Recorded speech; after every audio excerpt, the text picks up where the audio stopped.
नमस्कार, सुप्रभात। आप देख रहे हैं सुबह 7 बजे। मैं हूं प्रीति। आइए एक नजर डालते हैं सुर्खियों पर। भारत पाकिस्तान के बीच फिर शुरू होगी समग्र द्विपक्षीय वार्ता। दौरे को लेकर विदेश मंत्री सुषमा स्वराज का आज संसद में बयान। सार्क सम्मेलन के लिए अगले साल प्रधानमंत्री जाएंगे पाकिस्तान। हार्ट ऑफ एशिया सम्मेलन में भारत की मांग, आतंकवाद से निपटने के लिए सबका सहयोग जरूरी। सम्मेलन से पहले कंधार एयरपोर्ट पर आतंकी हमले में 37 की मौत।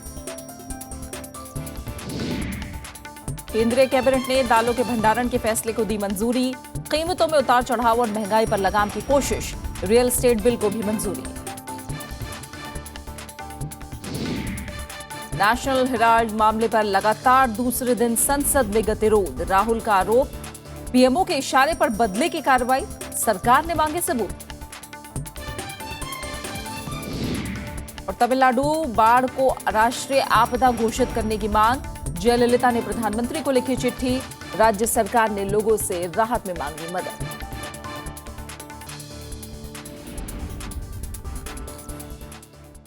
भारत और पाकिस्तान ने समग्र द्विपक्षीय वार्ता शुरू करने का फैसला किया है। विदेश मंत्री सुषमा स्वराज ने कल इस्लामाबाद में पाकिस्तानी समकक्ष सरताज अजीज के साथ बातचीत के बाद इसका ऐलान किया।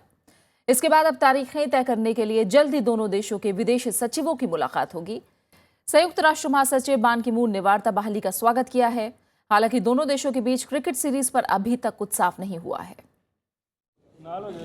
भारत और पाकिस्तान के बीच 3 साल के अंतराल के बाद अब फिर से समग्र द्विपक्षीय बातचीत होगी।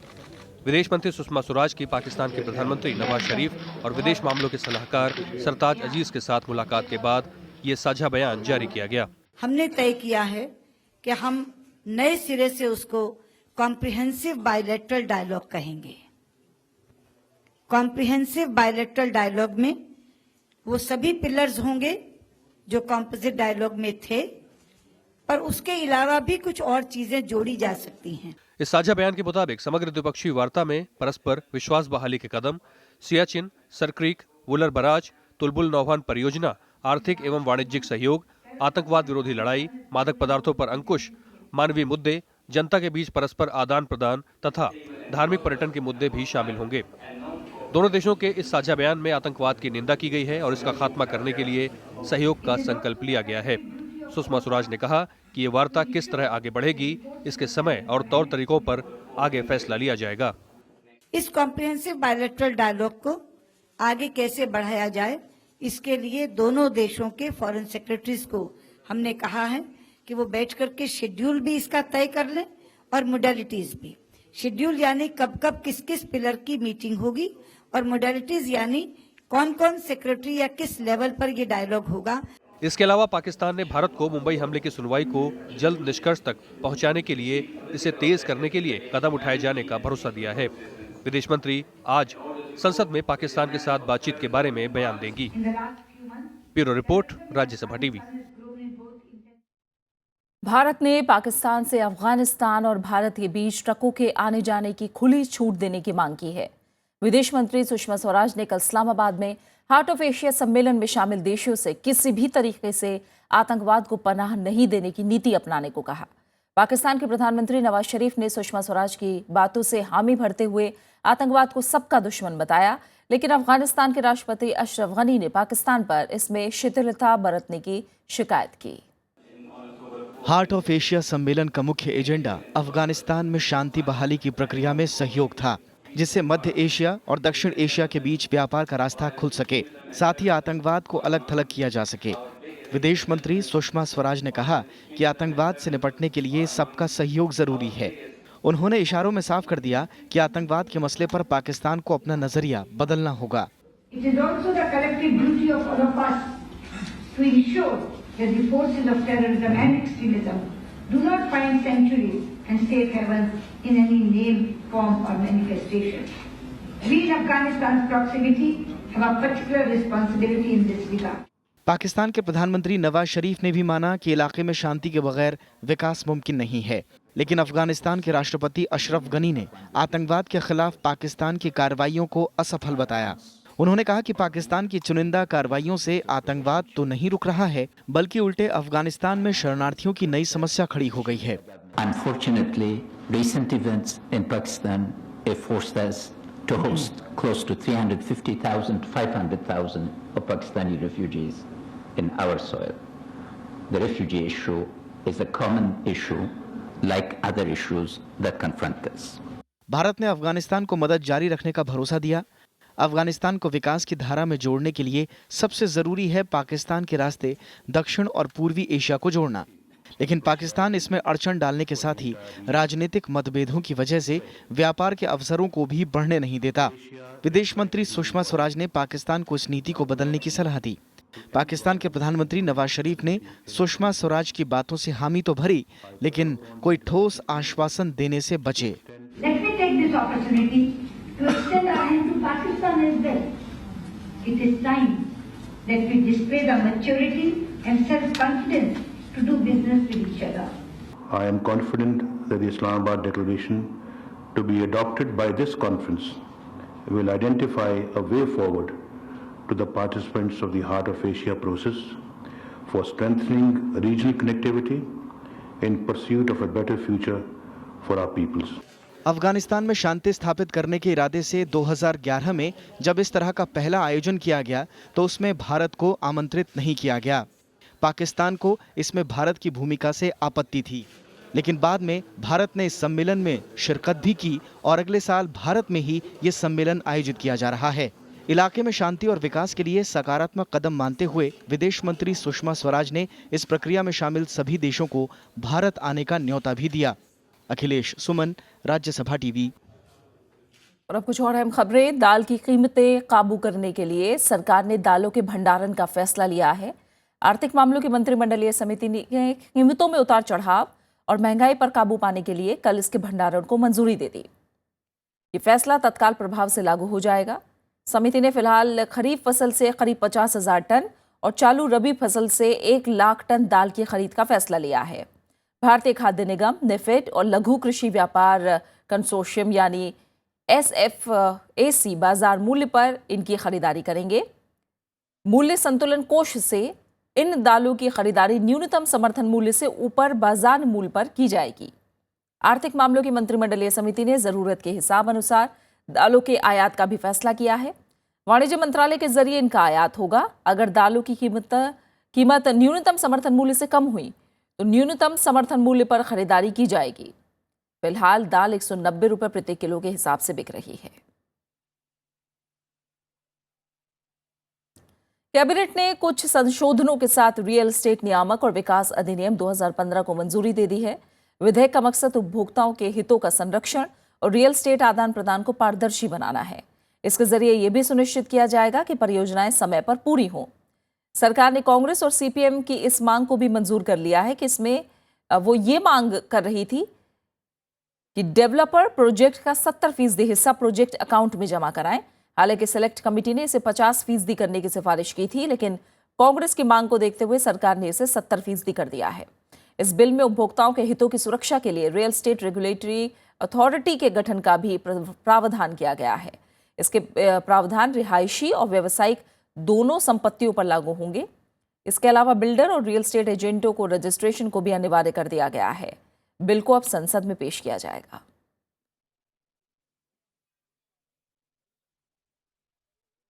वहीं नेशनल हेराल्ड के मामले में संसद में बढ़े गतिरोध के बीच सरकार और कांग्रेस अब आमने सामने हैं। कल शाम कैबिनेट की बैठक में प्रधानमंत्री नरेंद्र मोदी ने नेशनल हेराल्ड मामले में गतिरोध से लेकर GST से जुड़े संविधान संशोधन विधेयक को पारित कराने की कोशिशों पर चर्चा की।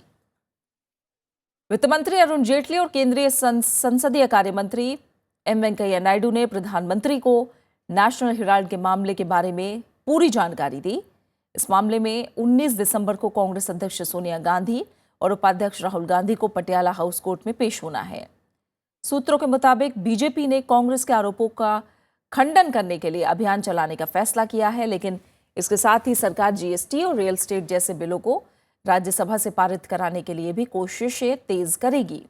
कल ही कांग्रेस अध्यक्ष सोनिया गांधी ने पार्टी की शीर्ष नेताओं और वकीलों के साथ नेशनल हेराल्ड मामले पर चर्चा की।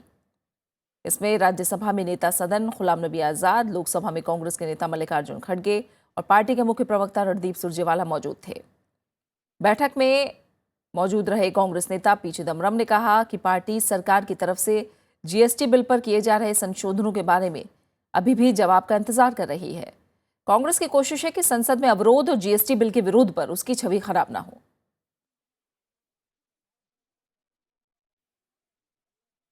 नेशनल हेराल्ड के मामले पर कल संसद में लगातार दूसरे दिन अवरोध रहा। कांग्रेस सांसदों के विरोध के चलते लोकसभा और राज्यसभा की कार्यवाही में बार बार बाधा आई। कांग्रेस उपाध्यक्ष राहुल गांधी ने आरोप लगाया कि बदले की कार्रवाई पीएमओ के इशारे पर हो रही है। सरकार ने आरोपों को नकारते हुए कांग्रेस को बहस की चुनौती दी है। लोकसभा की कार्यवाही शुरू होते ही कांग्रेस सांसद नेशनल हेराल्ड मामले पर अवरोध करने लगे। सदन में कांग्रेस के नेता मल्लिकार्जुन खड़गे ने शून्यकाल में ये मुद्दा उठाया।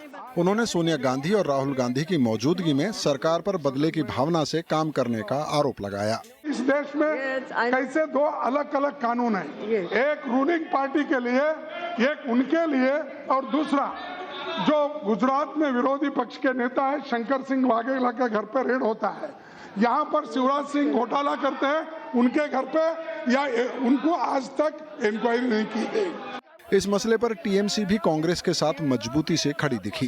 टीएमसी सांसद सौगत रॉय ने कांग्रेस के समर्थन में बोलने की कोशिश की, लेकिन जब स्पीकर ने उन्हें बीच में रोका तो तृणमूल कांग्रेस के सांसदों ने वॉकआउट कर दिया। विपक्ष के तेवर पर सरकार ने अपना रुख स्पष्ट किया और संसदीय कार्य मंत्री एम वेंकैया नायडू ने अदालती कार्रवाई की आड़ में संसद ठप करने का आरोप लगाया। उन्होंने सब कुछ के बारे में बोला, इनके पास कोई तथ्य नहीं है, और जो कोर्ट ने जो आदेश दिया वो कोर्ट का आदेश के पीछे सरकार का कोई रोल नहीं है। लेकिन इसके बावजूद विपक्ष के तेवर नरम नहीं पड़े और भोजनावकाश के दौरान संसद से बाहर निकलते वक्त कांग्रेस उपाध्यक्ष राहुल गांधी ने सीधे पीएमओ पर आरोप लगाया। 100% political vendetta, pure political vendetta coming out of the PM office. This is what this is. This is their way of doing politics. Pure 100% vendetta. I have full faith in the legal system of this country, and we will see at the end what comes out. The truth will come out. Rajya Sabha में भी बुधवार को national Herald का मामला छाया रहा। सरकार की भरपूर कोशिश के बावजूद विपक्ष ने सदन नहीं चलने दिया। कृति मिश्रा के साथ श्याम सुंदर, राज्यसभा टीवी। और देश में बढ़ती असहिष्णुता के मुद्दे पर आज राज्यसभा में चर्चा होगी। विपक्ष इस मुद्दे पर सरकार से ठोस जवाब चाहता है। कांग्रेस, जेडीयू, वामदल समेत विपक्षी दलों के सांसद इस मुद्दे पर सदन में चिंता जताएंगे।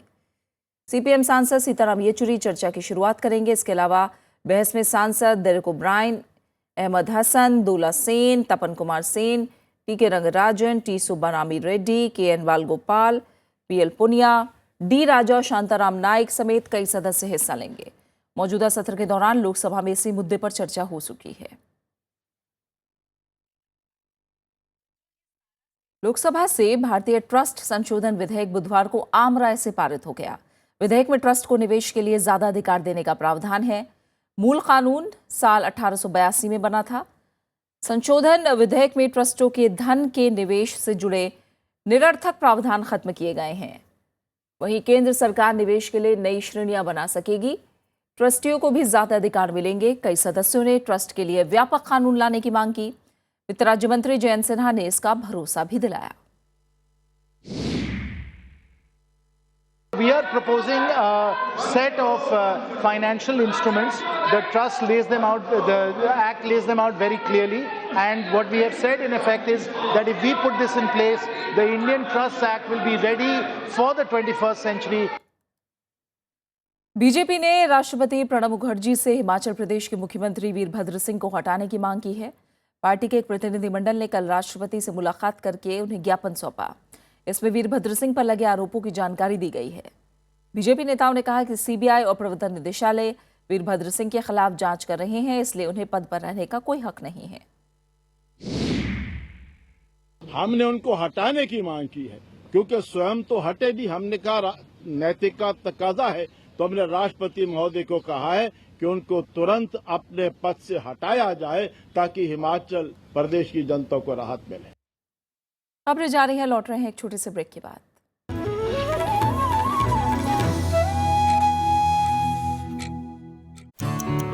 That clock ticked through the night. So much happened as you slept. So much you missed. Wake up to a complete roundup of news from India and abroad. Politics, strategy, business, sports. Keen analysis to kickstart your day. Watch Breakfast News weekdays at 8 a.m. on Rajya Sabha Television.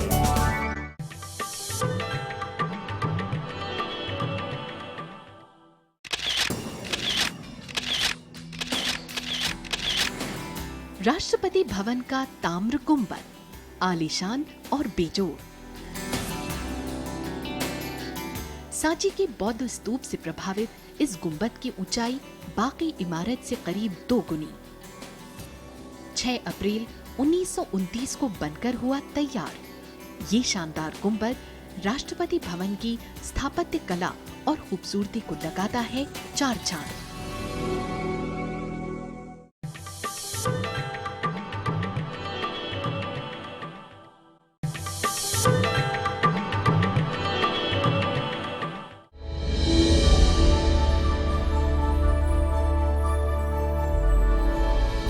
Renowned economist Amartya Sen needs no introduction.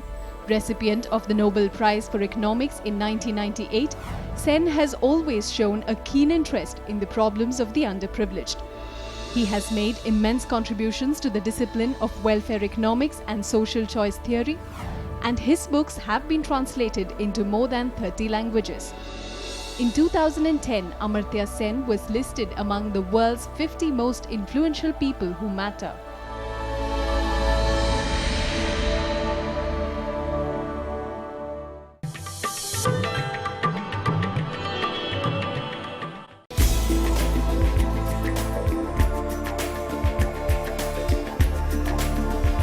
कला की दुनिया हो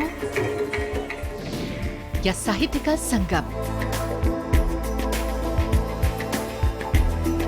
पर्दे के सितारे हों या संगीत की सरगम, हम हैं सबके साथ हरदम। देखिए शख्सियत, गुफ्तगू और विरासत का इंद्रधनुषी संसार। देखिए सिर्फ राज्यसभा टीवी के पर्दे पर बार बार।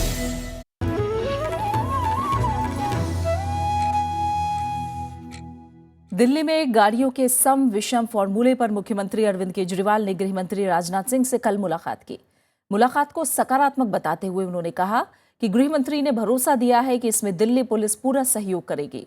उन्होंने ये भी बताया कि इस फॉर्मूले को लागू करने को लेकर गृह मंत्री ने कुछ चिंताएं भी जताई हैं जिन पर विचार किया जा रहा है। हम लोगों ने गृह मंत्री जी को अभी तक जो सोचा गया है वो सारी बातें उनको बताई, उनको अवगत कराया और बहुत ही पॉजिटिव रिस्पांस था राजनाथ सिंह जी का। उसके लिए हम बहुत बहुत शुक्रगुजार हैं। उन्होंने कहा कि पूरी तरह से केंद्र सरकार और दिल्ली पुलिस इसमें सपोर्ट करेंगे।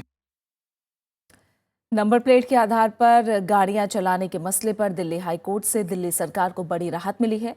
हाईकोर्ट ने गाड़ियों के सम विषम नंबर के आधार पर चलने के फैसले पर रोक लगाने से इनकार कर दिया है। हाईकोर्ट ने अपने फैसले में कहा है कि ये सरकार का प्रस्ताव है और इसे परीक्षण के तौर पर लागू किया जा रहा है। मामले की अगली सुनवाई 23 दिसंबर को है। दिल्ली सरकार के फैसले के खिलाफ इस मामले में एक जनहित याचिका दायर की गई है। उधर दिल्ली सरकार ने प्राइवेट बस ऑपरेटरों के साथ भी कल बैठक की। बैठक में प्राइवेट बस ऑपरेटरों से सहयोग मांगा गया है ताकि 1 से 15 जनवरी तक होने वाले ट्रायल में लोगों को परेशानियों का सामना ना करना पड़े।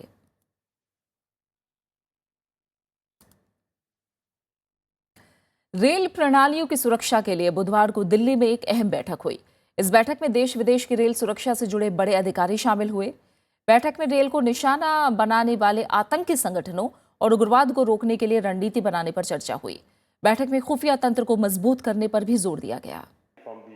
दिल्ली में हो रही 11वीं UIC वर्ल्ड सिक्योरिटी कांग्रेस में दुनिया भर की रेल प्रणालियों के समक्ष चुनौतियों पर गंभीर चिंतन हुआ। रेल मंत्री सुरेश प्रभु ने माना कि रेलों का संचालन बेहद कठिन होता जा रहा है। Security challenges have become far more important and at the same time far more complex. Therefore, we need to find out a global solution to this. And global solutions can come only through collaboration, through intelligence sharing, through ideas we generate. भारतीय rail में हर रोज 2 करोड़ 30 लाख मुसाफिर सफर करते हैं और इसमें 14,000 यात्री गाड़ियों का इस्तेमाल होता है। यात्रियों और रेल की सुरक्षा के लिए कदम उठाए गए हैं, लेकिन अभी भी बहुत कुछ किए जाने की जरूरत है। has put in place integrated security system for security management at major identified stations. In addition, we have launched intensive public awareness campaigns to drive home the message of the threat from strange objects or strange behavior in railway premises. सम्मेलन में नई और कम लागत की तकनीक के साथ एक दूसरे के अनुभवों से सीख लेते हुए सुरक्षा और संरक्षा को फुल प्रूफ बनाने पर जोर दिया गया। जापानी रेलों को नजीर माना गया। अरविंद कुमार सिंह, राज्यसभा टीवी, दिल्ली। तमिलनाडु के मुख्यमंत्री जयललिता ने केंद्र सरकार से राज्य में आई बाढ़ को राष्ट्रीय आपदा घोषित करने की मांग की है।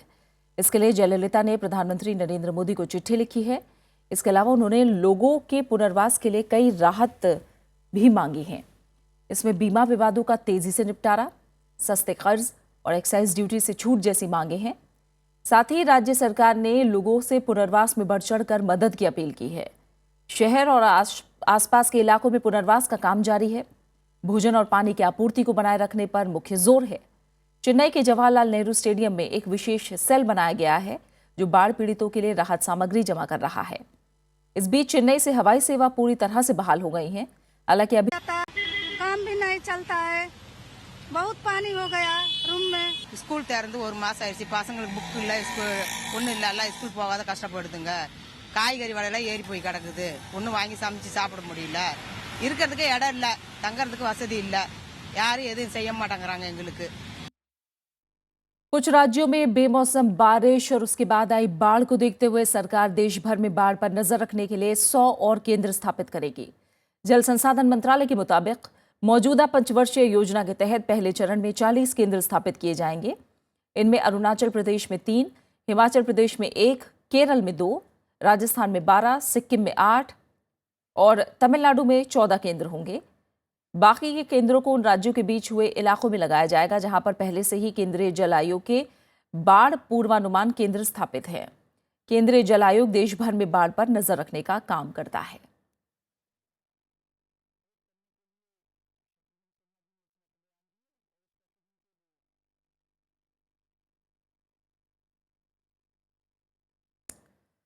खबर ब्रिटेन से है जहां आए डेसमंड तूफान के बाद हुई बारिश के चलते कई इलाके बाढ़ की चपेट में हैं।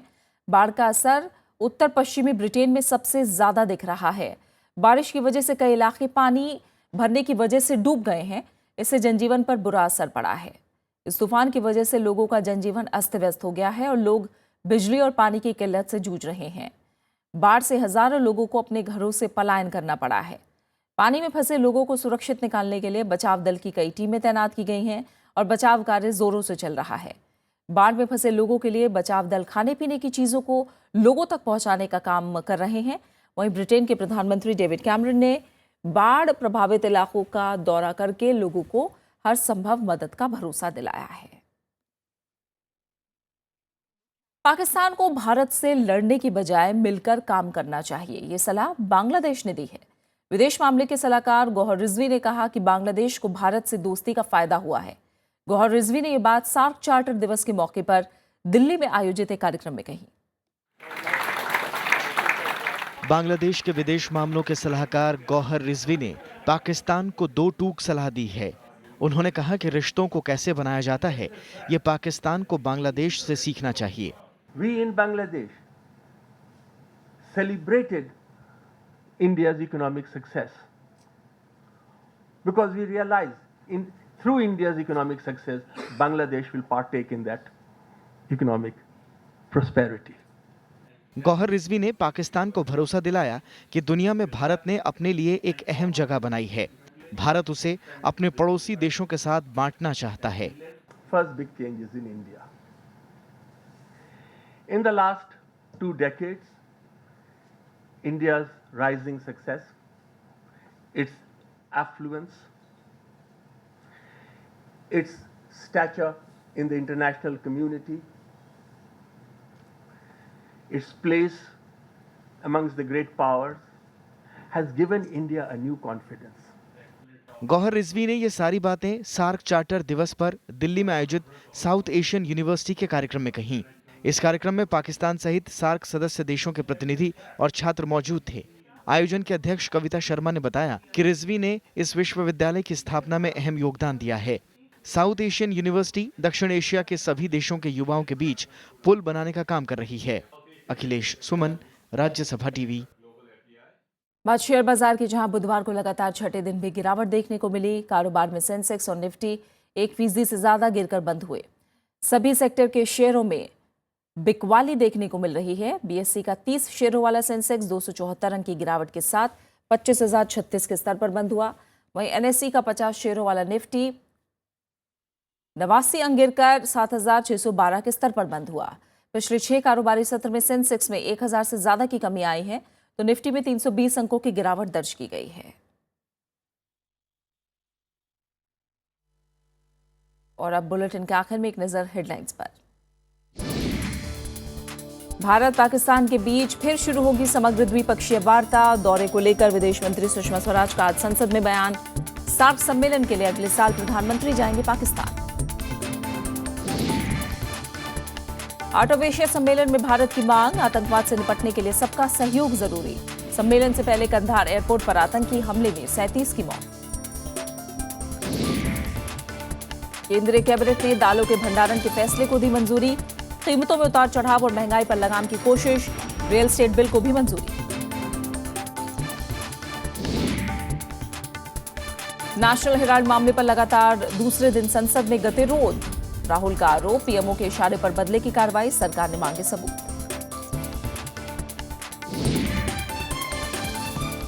तमिलनाडु बाढ़ को राष्ट्रीय आपदा घोषित करने की मांग। जयललिता ने प्रधानमंत्री को लिखी चिट्ठी। राज्य सरकार ने लोगों से राहत में मांगी मदद।